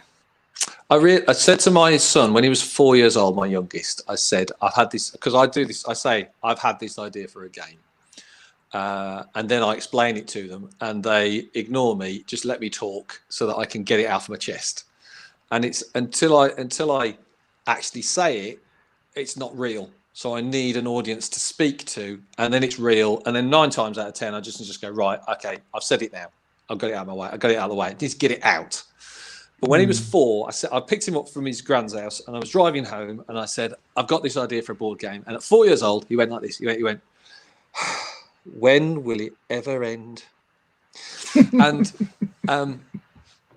he also said that year, when are you going to stop making games and spend some time with your family? Wow. But I think so. This is it. I don't know what motivates me to make games. A lot of the time, it's a bit of a curse. A lot of the time, I want to be doing something and I can't because I'm thinking about something else. I'm thinking about board games. I often say I design board games so that I can do things like brush my teeth, do the shopping, and look after the children. Because if they're in my head, they're in the way. And this came to a head once. I was driving along and I saw an advert. I think it was for Tesco's. Other supermarkets are available, and it was a massive fresh fish. It was a trout, a giant trout on a billboard with the price on the bottom. And I looked at that trout on a billboard as I was driving past, and I asked myself if I could make that into a board game. At which point, I then thought to myself, there's something wrong. There's something wrong with me, because there's no way that's ever going to happen. And I'm sure you're Sure it could. Yeah, I know, but it's kind of like, why am I interpreting everything in terms of, could that be a board game? And I think, and then I started to say to myself, no, I'm losing myself to this. I mean, you took a bit of a break. Yeah, well, what I tend to do, I used to worry. I don't know if you, other designers out there, you get that thing where you sort of go through a period where you don't design a game for a few weeks, and you just think, oh, hang on, just a minute, is that it now? Have I run out? Is that the end of my games designing career? But it always comes back, doesn't it? And it's like, I don't worry about it anymore. I just treat those like mental blocks as a break from designing games. I quite look forward to them now. Nicholas asks, how do you organize your idea output? Do you do it on paper? Envelopes that are in the recycling are probably my go-to notepad of choice. So I usually just scribble things down on various bits of paper, and then 3 years later I'll find them, and then I won't know why I wrote what I wrote, and I won't understand anything I've said. And other than that, I try and remember it in my head, which I don't. Or I've started to use my phone to make notes on Samsung Notes and stuff like that, and I just put some notes down about it, and then that means it's easier to go back and to edit those notes. So at least I have. So on my phone, I have. If I look at my Samsung Notes now. So I've got, so each one of these, so I've got these various different things. So I've got Space Race, Battle Game, Abstract One, that one. So there's like 20, 30 games on there. Some of those I won't know what they say. I won't understand it. It'll just sometimes they spark off and give me another idea for something else. But yeah, usually saying it out loud, writing it down in any format, in any way, that leads you on to other things sometimes. But if you apparently have a lot of Nicholas ideas, has the same Samsung Notes, and you can draw on them apparently, which is nice. Yeah, Simon Milburn told me about that. There is an app where you can draw on it. I don't understand how to use that. Bez will be able to be testament to how technologically awful I am. So yeah, I don't like technology much. I'm very much an analog designer. Let me ask, from you've talked like about working with other people. Like, I want to start wrapping up, but there's, maybe we should just stop everything right now and wrap up, because we've got to finish in about 10 minutes. I could ask you about, working with others, with like Six, with the whole Greg and JP Treen. Am I saying is it JP Treen? Yeah. Wait, are you still there? Have you frozen? Have you frozen, Andy? Oh my gosh. Just after talking about how bad with thingy, but yeah, Andy does seem to have frozen. But there we go. That's a bit of a shame, but that was a lovely chat. Six is great, hard to find on BGG. The way to do that is to go via Andy Hopwood's Board Game Geek page, if you want to find it. So we talked about lots of stuff. We talked about, let me, I guess, put up the recap. There we go. So we talked about Disney's villainous, Marvel villainous. We talked about Dutch names. We talked about dogs. We talked about being smoked out of your house. We talked about capital punishment. That was a bit of a dark and serious bit for the show. We talked about Miniatura. We talked about what a game is. Oh, yay, Andy's coming back. Yay, it's Andy. Hang on, and I'm also tipped all sideways. What's going on here? Okay, let's try that. Let's try it. Come on. There we go. There we go. Yay. Isn't that brilliant? The moment I said I don't get on with technology, Yeah, I was just saying that. the internet just collapsed. Ridiculous. It's weird when the host disappears, leaving the guest to recap, says Rob Harper. I don't know how this has become a meme on my show. Just that, yep, it's never my show. It's just other people let me guest it every single day. Yeah, but anyway.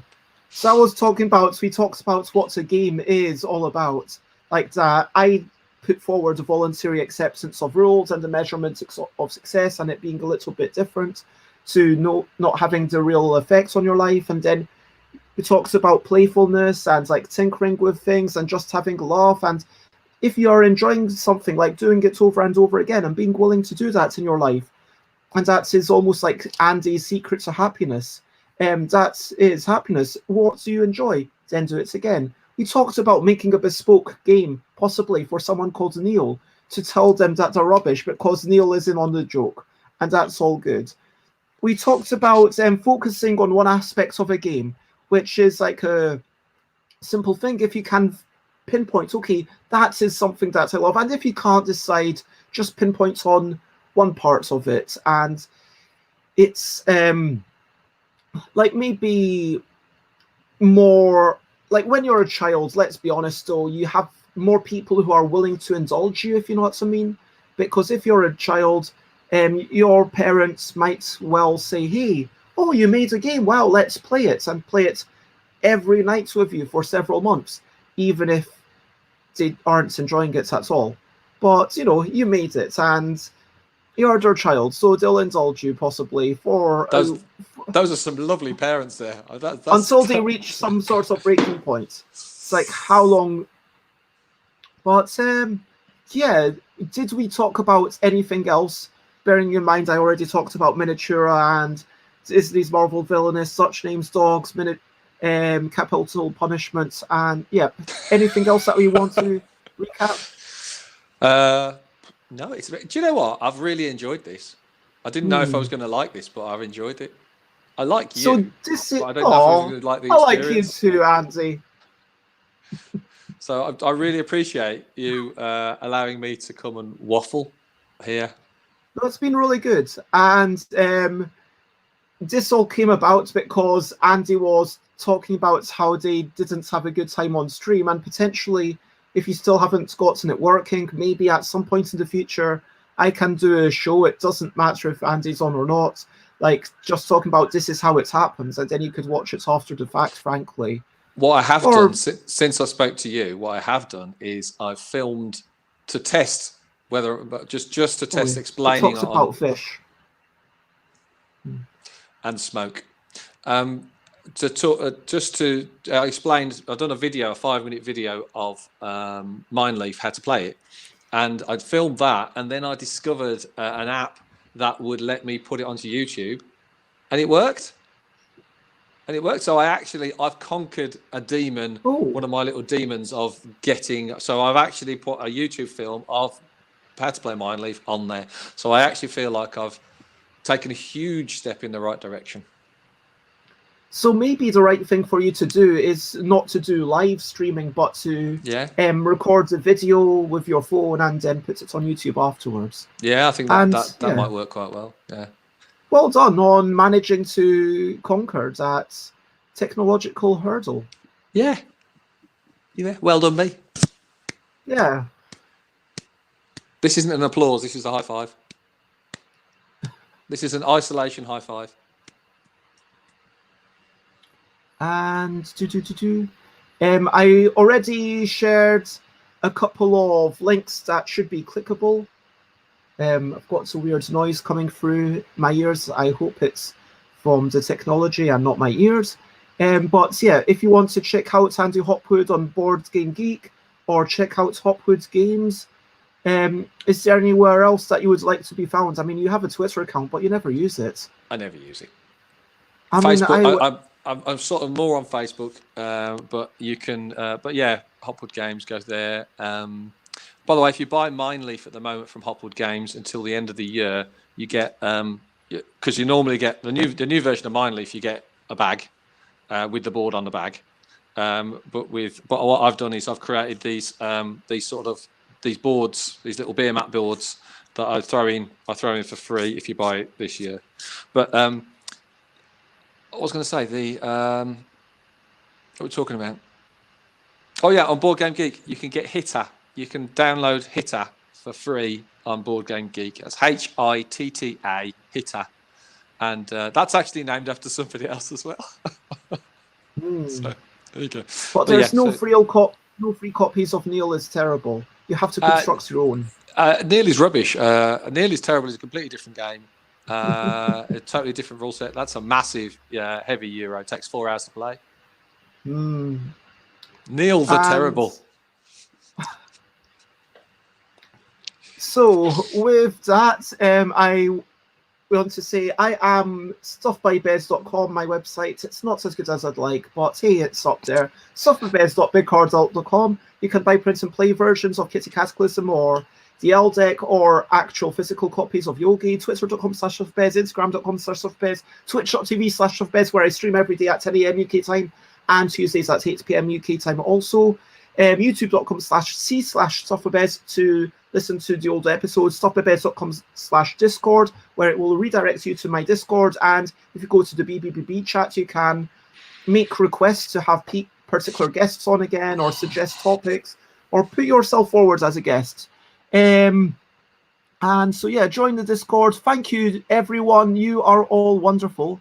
I'm actually going to change that and make it a big thing, so there we go. Thank you everyone. There we go. Thank you everyone. You have all been excellent, and yeah, I understand you mistaken Neil is Terrible with Neil is rubbish, but that's okay. We forgive you, Alex. But yeah, thank you everyone for being wonderful in the comments, and thank you Andy for being a wonderful guest. If I can claim to have this show under any sorts of reins at all. And yeah, I'm sorry. I'm kind of just playing along with the joke. It's all good. If you really didn't like it, you'd have switched me off, right? Now the question is, we've got 2 minutes to say over to you. What are you up to? You can share anything you want to. So everyone in chat, what are you looking forward to today? I'm looking forward to chatting with Chris, who's in my kitchen right now. And well, I'm going to register with a dentist. That's something I'm looking forward to. That's going to be my big thing that I'm going to do, because that needs to be done. That's something that we're going to do together. I'm also going to be yeah, that's the main things. I feel like that's enough. And oh yeah, I'm going to have a peer supports group tonight with Heather and some Ollie and some other lovely people. So what are you up to? What are you looking forward to? Tell us. What, me or your guests? Your guests. Everyone. Alan in chat is looking forward to their first mince pie of the festive season. Rob is looking forward to playtesting and development with Lewis. Is that Lewis Shaw this evening? And Nicholas baked some Christmas cookies this week. So Nicholas is looking forward to some of that later. What about you, Andy? What am I looking forward to? Oh, I don't know. I think I'm looking forward to answering my wife on the phone any second now.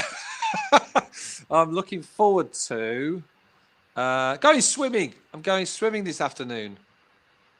Lockdown has ended and I can go swimming again. So I can't wait. I'm going to go and get into the long, boring conveyor belt that is the swimming pool these days and just go round and round in circles. But it's lovely being in the water. Yep. That is a wonderful thing. I'm going to investigate the feasibility of doing something like that myself. Rob confirms it is indeed at Lewis. And Alex is looking forward to a playtest with a friend making a co-op Megazord. Megazord. Nice. That sounds good. No, I don't know what it is, but it sounds good. It does, yeah. Say it out loud. It sounds good. Megazord driving game. Megazord! I think you should call it Megazord driving game 3000. Megazord.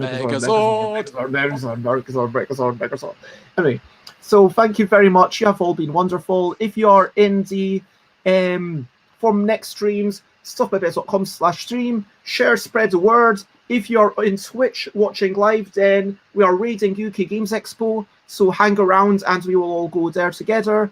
And when you get there, put up a whole load of emojis and go rawr and stuff like that. For now, the only thing left to say is bye, bye, bye, bye. This is a goodbye song. Bye, bye, bye, bye. Thank you for watching along. Bye, bye, bye, bye. This is the end of the show. Bye, bye, bye, bye, bye. And now it's time to go. Bye, bye, bye, bye. This is a goodbye song. Bye, bye, bye, bye. Thank you for watching along. Bye, bye, bye, bye. This is the end of the show. Bye, bye, bye, bye. And now it's time to go.